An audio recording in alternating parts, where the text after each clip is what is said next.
Hey there, Corporate Misfits. Brittany Darrington here, and welcome to episode 15 of the Corporate Misfit podcast. I'm so excited to talk about today's episode because it's something that all entrepreneurs experience, and it's something that can keep us really paralyzed if we don't learn how to overcome the specific thing, and that is rejection. The fear of rejection is so strong for so many entrepreneurs that we don't put our products and our services out there because we're afraid that our ideal customer or people might say no. It can be extremely painful for us to take the risk, and ultimately it keeps us from reaching our highest level of success. So within this Misfit mindset and motivation episode, get ready to learn the 4 ways that you can overcome rejection as an entrepreneur.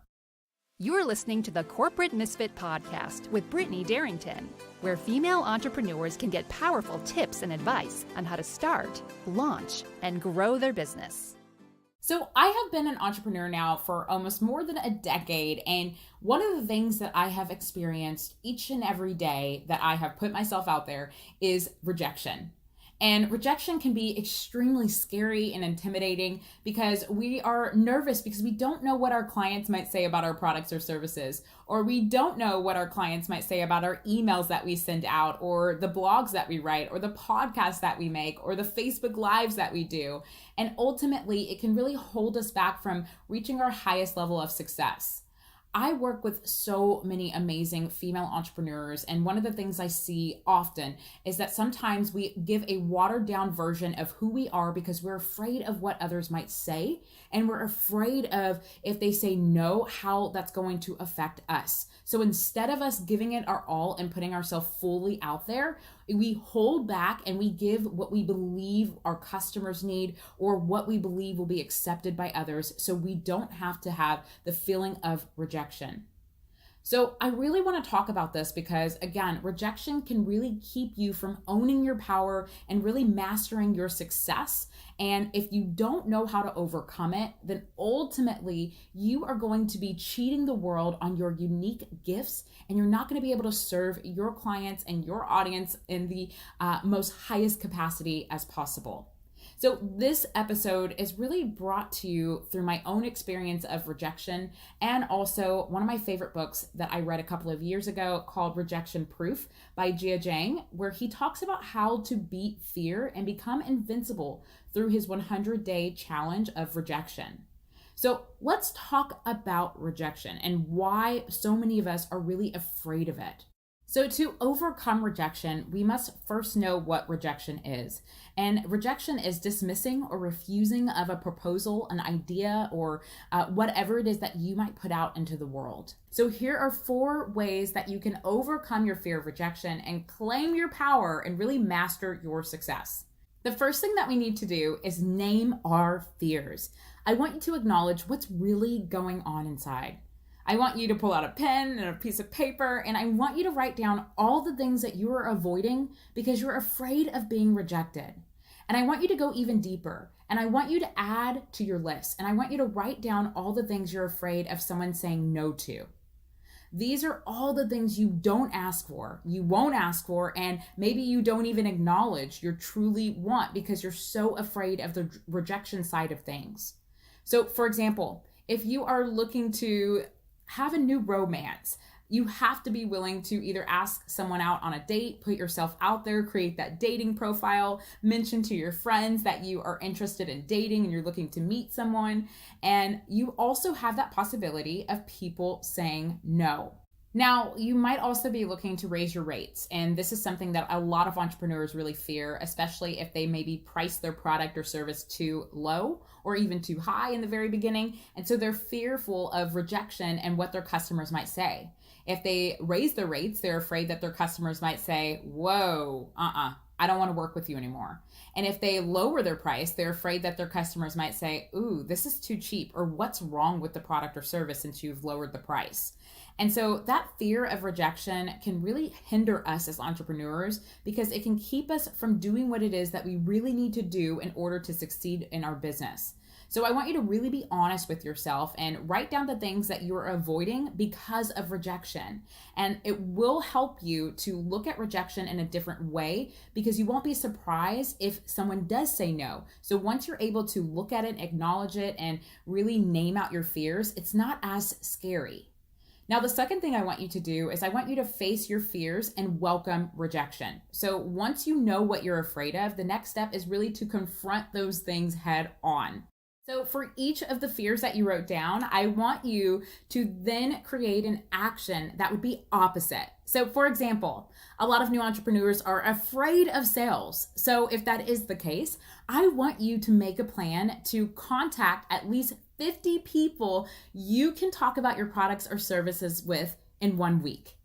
Or maybe you're feeling really isolated as an entrepreneur. I want you to make a plan to get out of your house or get out of being isolated and go find 10 people to go meet and talk to, whether that be about business or just inspiration or whatever it may be. You want to start to create an opposite action that can help you to get out of the rejection mode.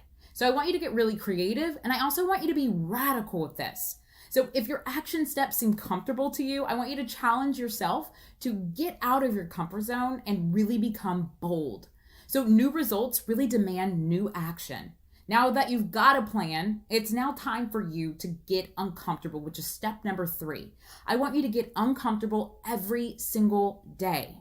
For each action step that you listed, I want you to do at least one of them every single day. And that's something that is really preached within Rejection Proof on doing something every single day that makes you uncomfortable and an opportunity to experience rejection.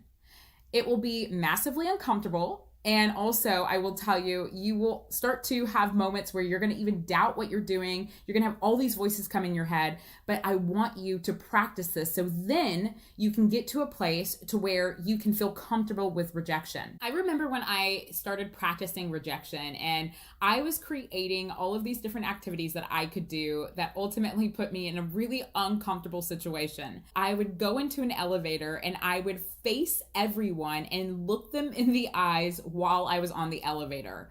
And ultimately, sometimes it would make other people feel uncomfortable. I felt very uncomfortable. I was thinking in my head, what are they probably thinking about me? Are they thinking I'm weird? Or are they looking at my outfit saying like, what the heck is she wearing today? But one of the things that I learned during this process of being uncomfortable was that it made things not so scary. And ultimately, it made it very manageable.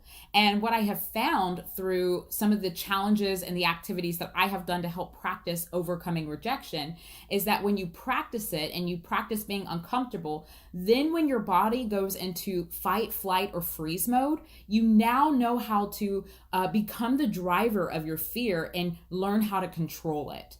So I want to challenge you to get really uncomfortable every single day.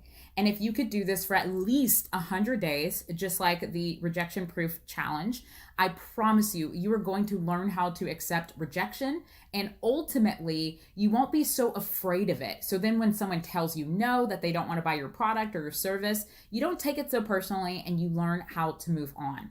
Now, the next step is to focus on celebrating rejection. So we live in a world where we see so many problems out there and we don't really train our minds to be resilient and even joyful of some of the rejection that we face as entrepreneurs. So I really want you to focus heavily on celebrating your growth. I want you to look at your list, and each and every day, I want you to ask yourself, what did you do? Which fears did you face? Which actions pushed you out of your comfort zone? And what did you learn? I promise you, by acknowledging yourself for doing the work and doing the things that really make you uncomfortable, it will help to train your mind to be bold, to take action, and also it will help you to identify that you are capable of overcoming rejection. Here's the deal. The more you consciously choose to face your fears, the easier it will be to do it. So celebrating your actions and your growth will really rewire your brain to become more resilient and also face discomfort. And also it will help you to be able to prepare for your next opportunity that might get uncomfortable. So one of the things that I have learned as an entrepreneur is that fear is the indicator that you are on the right track. Fear only emerges in the face of the unfamiliar. So when you do face the unfamiliar, that means that you are taking action and you are making change in your life and you're growing in some sort. One of my favorite success stories when it comes to rejection is Barbara Cochran, who is one of the sharks on Shark Tank. She's also a real estate guru and an investor. And when she was 22 years old as a waitress, she got a loan from her boyfriend to launch a real estate firm. They built the company together, but then within 7 years, she was blindsided when he told her that he was leaving her to marry her secretary. Ouch! Years later, when Barbara decided to be a judge on Shark Tank, she had the job and lost it to another female entrepreneur. And then she won it back by writing a letter to the production team telling them that they would lose out if they did not hire her for the team. Barbara said something that was so powerful, and I think it's something that all entrepreneurs need to hear and also look at rejection in this way. Barbara said, "I told the producer that all the best things happened to me on the heels of rejection, and I considered his rejection a lucky charm." Barbara cited a half a dozen similar situations throughout her career where obstacles turned into the greatest opportunities. Corporate Misfits, one of the most amazing things about entrepreneurship is that it demands that we move past our fear of rejection. It's simply not possible to go big or to be successful in sales and marketing or to make money or even have a sustainable business without getting past the fear that stops most people. So I really want you to start welcoming in rejection, as this is definitely part of the process in order for you to master your success. So let's quickly recap Corporate Misfits. So the first thing you need to do in order to overcome rejection and move past it is name your fears. Then you need to make sure that you face your fears and welcome rejection. And you'll also focus on getting uncomfortable every single day. And lastly, you will celebrate rejection, which will ultimately help you to gain more confidence when someone tells you no or does not buy your product, and you will start to look at rejection differently. Now, there are some new changes taking place to the Corporate Misfit podcast, and I am super excited to announce this because I think it's something that's really going to help you go from aspiring entrepreneur to an actual entrepreneur and really grow and hone in on your skills. And that is, on Mondays, we are going to be releasing episodes that are called Misfit Mindset and Motivation. On Wednesdays, we'll be releasing Misfit Strategy. And on Fridays, we'll be featuring other entrepreneurs who have left their 9-to-5s to start their own business. So get excited and get ready for the change, because this is going to help you not only go from aspiring entrepreneur to an actual girl boss who's killing it and making 10K plus per month, but it will also help you to grow as an entrepreneur within your mindset and also hear how others have done it. All right, Corporate Misfits, well, I can't wait to see you in the next episode where we are going to do a Misfit strategy, and we are going to talk all about how to use block scheduling to ultimately succeed within your productivity. If you've enjoyed today's episode of the Corporate Misfit podcast, we invite you to check out the Corporate Misfit Club. The Corporate Misfit Club is the essential resource for female entrepreneurs who are looking to start or grow a business they actually love. Whether you are a seasoned entrepreneur in your startup phase or simply thinking about taking the leap into entrepreneurship, we've got your back, girl. With our extensive course library, monthly training, exclusive members-only discount perks, and unlimited tools. We also have a supportive community of women where our members share stories, experiences, their wins, and business tips. The Corporate Misfit Club is the perfect place to be to start, launch, or grow a business. So check it out at corporatemisfitclub.com.